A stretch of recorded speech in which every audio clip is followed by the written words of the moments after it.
नमस्कार दोस्तों mutual fund सही है, ये ऐड तो आप हर रोज सुनते होंगे। लेकिन क्या है कि म्यूचुअल फंड में बहुत सारी खामियां हैं, प्रॉब्लम्स हैं, ट्रांसपेरेंसी नहीं है। यहाँ पर एक्सपेंस रेशियो कितना होगा, कितना आप पे कर रहे हो म्यूचुअल फंड जो संभाल रहा है, तो इन सब को लेकर सेबी ने एक बहुत बड़ा बदलाव किया है। कई सारे चेंजेस किए हैं नियमों में। आप देख सकते हो खबर, SEBI revises mutual fund expense fee, will it make your investments cheaper. इसको थोड़ा सा हम डिटेल में समझेंगे कि वो कौन कौन से बड़े चेंजेस हैं, इसका असर क्या होगा, क्या आपका जो रिटर्न है वो बेटर हो जाएगा आपसे। तो काफी कुछ जानने को है, चलिए शुरुआत करते हैं। लेकिन उससे पहले आप सबको बता दूं, स्टडी आईक्यू पर आज फाइनल माइल सेल का आखिरी डेट है। मतलब एक्स्ट्रा डिस्काउंट आप लेना चाहते हैं हमारे किसी भी यूपीएससी कोर्स के ऊपर, जैसे 2026 का एसआईपी जो क्रैश कोर्स है प्रीलिम्स का, ये आप देख सकते हो, ये सारे फीचर्स मिलते हैं, आप ले पाओगे।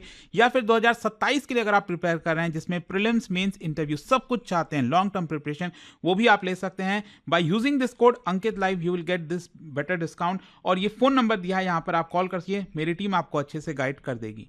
चलिए शुरुआत करते हैं। सबसे पहले मैं आपको बता दूं, जो सेबी है, securities and exchange board of India, जो कि भारत की मार्केट रेगुलेटर है, स्टॉक मार्केट से रिलेटेड जो भी चीजें होती हैं म्यूचुअल फंड से रिलेटेड वो कंट्रोल करती है।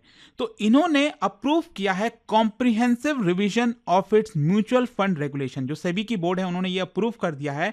और पहले से, मतलब इतने दशकों से जो चीजें चलती आ रही थी, रूल्स चलता आ रहा था, बेसिकली 1996 से आप कह सकते हो, उसको मॉडर्नाइज किया जा रहा है, ताकि ट्रांसपेरेंसी आए, सिंप्लिसिटी हो, फेयरनेस हो इन्वेस्टर्स के लिए, इन्वेस्टर्स को चीटेड फील ना हो बेसिकली।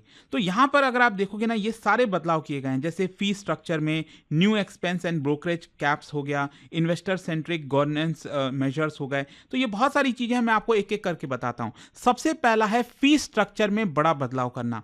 देखो इसमें क्या है ना, अक्सर आप देखोगे, आप में से जो भी लोग म्यूचुअल फंड में निवेश करते हैं, अगर आप नहीं भी करते हो तो कोई बात नहीं, गूगल पर जाना और आप कोई भी म्यूचुअल फंड जो है देखना, स्मॉल कैप, लार्ज कैप, किसी भी प्रकार का, एसबीआई, आईसीआईसीआई बैंक, बहुत सारे हैं जो म्यूचुअल फंड्स आपका निकालते हैं, राइट। तो वहां पर जब आप जाओगे, उसके डिटेल में देखोगे ना, तो वहां पर लिखा होता है TER, टोटल एक्सपेंस रेशियो। किसी का होगा 0.35, ठीक है, किसी का होगा 0.65, किसी का 0.85। तो क्या होता है कि ये जो एक्सपेंस रेशियो होता है ना, टोटल एक्सपेंस रेशियो, ये आपका कटता है। मतलब सपोज आप 50,000 रुपए इन्वेस्ट कर रहे हो, 10,000 इन्वेस्ट कर रहे हो, 1 लाख कर रहे हो। अब आपका म्यूचुअल फंड पे प्रॉफिट हो, लॉस हो, डजेंट मैटर, क्योंकि आपका म्यूचुअल फंड कोई संभाल रहा है, आपके पैसे को कोई संभाल रहा है, तो आप उसके लिए कुछ पैसा दोगे, राइट। और उसमें बहुत सारी चीजें ऐड हो जाती थी। तो ये बेसिकली जो रेशियो है ना, एक्सपेंस रेशियो, ये आपको पे ही करना पड़ता था। जाहिर सी बात है, जितना ज्यादा टोटल एक्सपेंस रेशियो होगा, आपका उतना ज्यादा कट होगा, जो भी आपका प्रॉफिट आ रहा है या फिर जो भी आपने निवेश किया है उसमें से कट होता था। अब प्रॉब्लम क्या थी इसमें, आपको बताता हूं। इसमें ट्रांसपेरेंसी नहीं थी। क्या है कि किसी भी म्यूचुअल फंड में आप जाओगे, स्कीम में आप देखोगे, तो वहां पर टोटल एक्सपेंस रेशियो, जैसा मैंने आपको बताया, 0.5, 0.7, 0.85, एंड मुझे भी मैसेज आते रहते हैं, ईमेल आते रहते हैं कि अब टोटल एक्सपेंस रेशियो बढ़ गया है, 0.59 से 0.62 हो गया, इस तरह के आते रहते हैं। तो क्या है कि इसके अंदर सब कुछ इंक्लूडेड था। यहां पर जो सरकार जीएसटी ले रही है, सिक्योरिटीज ट्रांजैक्शन टैक्स है, स्टैम्प ड्यूटी है, यहाँ पर जो स्टॉक ब्रोकर का कॉस्ट हो गया, टैक्सेस हो गया, मैनेजमेंट की फीस हो गई।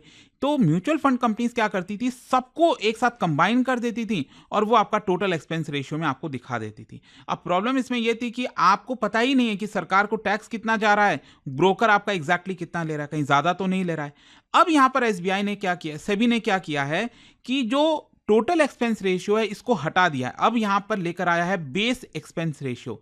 बेस एक्सपेंस रेशियो क्या होगा, ये कोर फी होगा जो आप अपने म्यूचुअल फंड जो कंपनी है ना, बेसिकली जिसको एसेट मैनेजमेंट कंपनी कहते हैं, वो जो आपसे चार्ज करेगी ना, वो दिखाएगा। मतलब अगर सपोज मैं कह रहा हूं 0.5 आपका था पहले टोटल एक्सपेंस रेशियो, तो अब इसको बोला जाएगा बेस एक्सपेंस रेशियो, जिसमें सिर्फ जो कोर वाला फी है वो दिखाया जाएगा। तो हो सकता है कोर फी यहां पर 0.2 ले रहे हो या फिर 0.3 ले रहे होंगे, ठीक है, और बाकी का ये 0.5 में से 0.3 आपका कोर फी हो गया, बाकी का जो 0.2 है, हो सकता है ये जीएसटी, स्टैम्प ड्यूटी, ये सब कुछ मिलाकर होता है। तो एटलीस्ट आपको पता चल सकेगा कि जो एसेट मैनेजमेंट कंपनी है वो कितना आपसे चार्ज कर रही है और बाकी के टैक्सेस वगैरह कितना है। ये बेसिकली एक ट्रू ट्रांसपेरेंसी जो है लाने की कोशिश की जा रही है। और देखो इसके फायदे होते हैं। क्या है कि कई बार आपको बोल दिया जाता है कि देखो इसमें तो जीएसटी वगैरह है, ये इसलिए एक्सपेंस रेशियो ज़्यादा है। लेकिन वो पीछे से घुमा रहा है ना, क्योंकि आपको एग्ज़ैक्टली पता नहीं, वो ब्रेक डाउन करके नहीं दे रहा है। अब चीज़ों को एकदम क्रिस्टल क्लियर करना पड़ेगा। अब दूसरा जो एक सबसे बड़ा बदलाव किया गया है कि जो फ़ी है उसके ऊपर कैपिंग लगाई जा रही है। मतलब क्या होता है कि जो सेबी है उसने बीईआर का जो लिमिट है उसमें चेंजेस किए हैं। मतलब कोई भी म्यूचुअल फंड, वहां पर आपका मैक्सिमम बेस एक्सपेंस रेशियो कितना लग सकता है। अब ऐसा तो है नहीं कि ये लोग बोल देंगे कि 5 हम लगाएंगे, 6 लगा देंगे, मतलब 100 रुपये आप निवेश करो, उस मतलब कितना ज़्यादा आपका फी लग जाएगा। तो यहाँ पर ऑलरेडी एक तरह से बेस लगाया हुआ, कैप लगाया हुआ था सेबी ने। तो अब उसको फर्दर कम किया गया है। जैसे अगर कोई इंडेक्स फंड में आप पैसा लगा रहे हो, ईटीएफ में लगा रहे हो, तो बेस एक्सपेंस रेशियो पहले ये 1% था, अब इसको गिराकर कर दिया जाएगा 0.9%।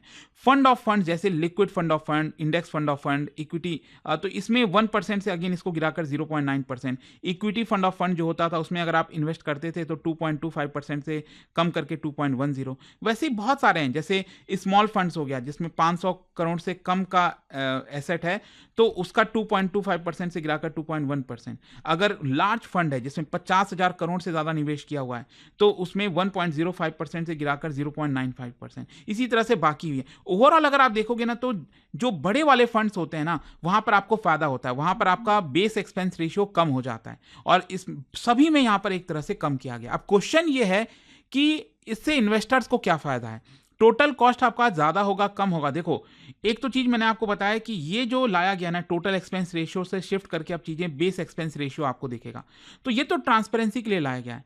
तो देखना होगा कि यहां पर भी कुछ रिड्यूस होता है कि नहीं, लेकिन ये इसमें तो आपको फायदा मिलेगा ही ना। कहीं कहीं पर 0.1% का फायदा है, कहीं कहीं पर 0.15% का आपको फायदा है।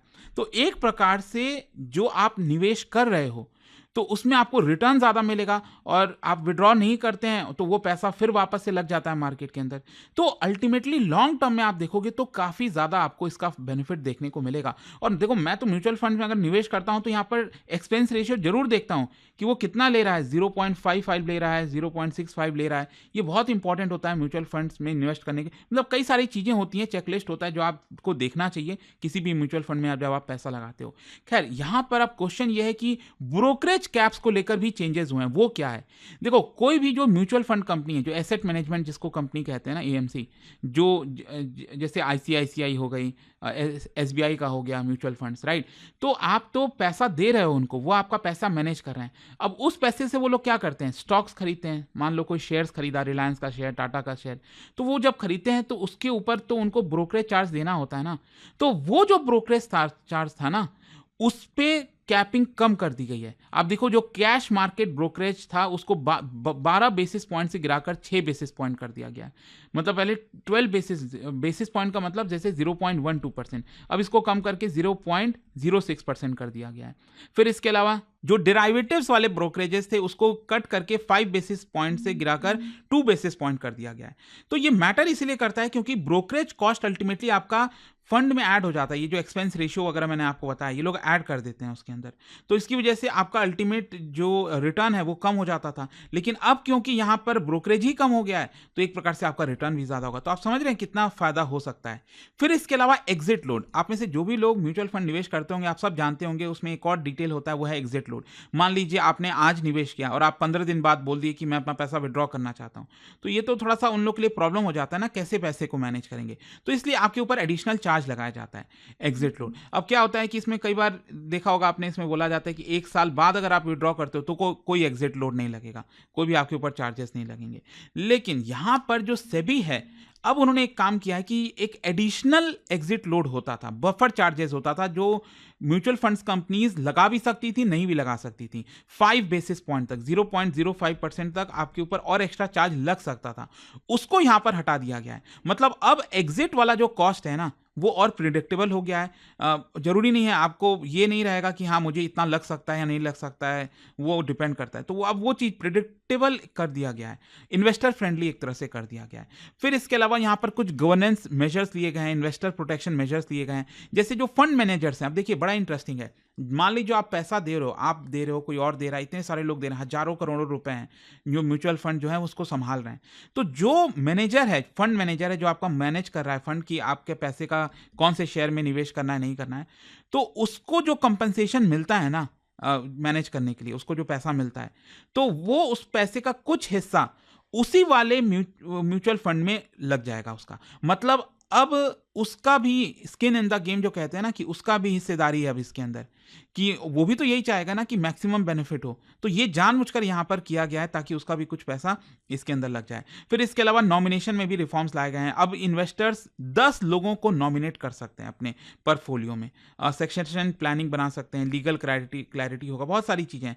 फिर इसके अलावा न्यू फंड ऑफर सेफगार्ड, मतलब कोई भी नया फंड ऑफर आता है जिसमें आप निवेश करना चाहते हो और मान लीजिए वो कंपनी जो है वो आपका पैसा नहीं लगा पाती है, फेल हो जाती है, मान लीजिए बोला गया 20 तारीख को आपका स्टार्ट हो जाएगा, वो पैसा निवेश नहीं कर पाए, तो उसके बाद जब चाहो आप अपना पैसा निकाल सकते हो विदाउट एग्जिट लोड, आपको कोई चार्जेस नहीं देने पड़ेंगे। फिर इसके अलावा डिस्क्लोजर और नेमिंग नॉर्म्स में इंप्रूवमेंट किया गया है। बेसिकली अब सेबी ये कह रही है कि जो भी म्यूचुअल फंड का नाम होगा वो डिस्टिंक्ट होना चाहिए, मैच्योरिटी बेस्ड होना चाहिए, ड्यूरेशन बेस्ड फंड्स होने चाहिए, ताकि लोगों को एकदम क्लैरिटी हो, एम्बिग्यूटी नहीं हो। इसको रिड्यूस करने के लिए लॉक इन पीरियड जो है वो सारी चीज़ें मेंशन करना चाहिए, इन्वेस्टमेंट होराइजन, रिस्क प्रोफाइल।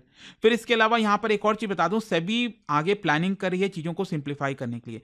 वो वापस से यहाँ पर जो म्यूचुअल फंड रेगुलेशंस हैं, स्टॉक ब्रोकर रूल्स हैं, नॉर्म्स हैं, उनको रीराइट कर रही है, कंसोलिडेट कर रही है। ऑब्जेक्टिव यही है कि जो पहले वाले प्रोविजंस थे उसको रिमूव किया जाए, जो कंप्लायंस बर्डन है उसको कम किया जाए, कंसिस्टेंसी लाई जाए, क्लैरिटी लाई जाए एक प्रकार से।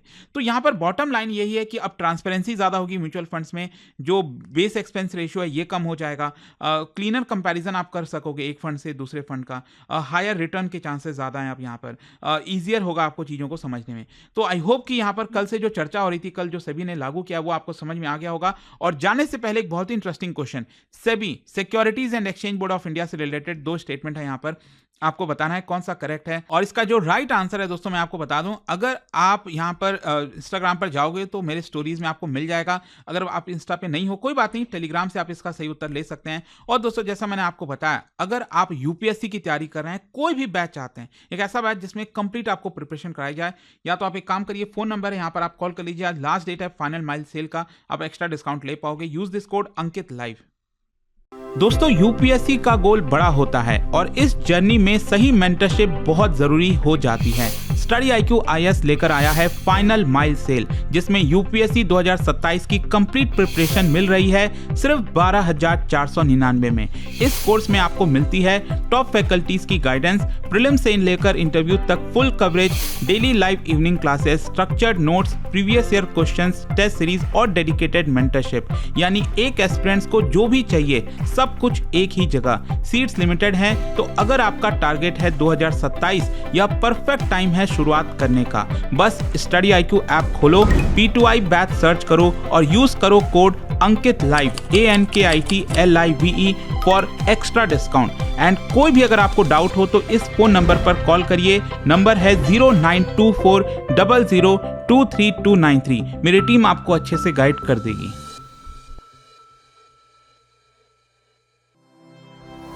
स्टडी IQ IAS, आपका सिलेक्शन हमारा मिशन।